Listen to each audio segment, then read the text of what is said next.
Hello everyone, আজকে তোমাদের আমি রান্না দেখাতে এসেছি। তো আজকে বানাবো ফিশ বারবিকিউ, সেটাই তোমাদের সঙ্গে একটু শেয়ার করলাম। আমরা নিয়ে নিয়েছি দুটো বড় মাপের ভোলা মাছ। এবার মশলাগুলো অ্যাড করব।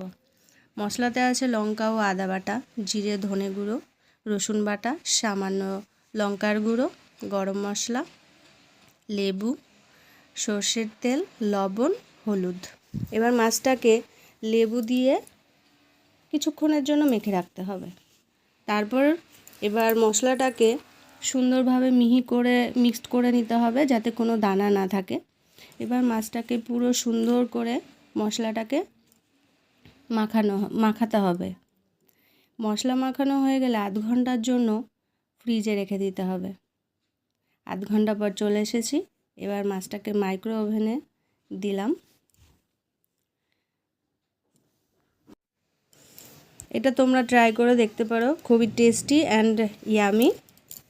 আমার তো খুবই ভালো লাগে। রেডি হচ্ছে, আর এই যে আমাদের স্টাইলিশ শেফ আজকের। ফাইনালি আমাদের fish barbecue ready. Try it, so yummy.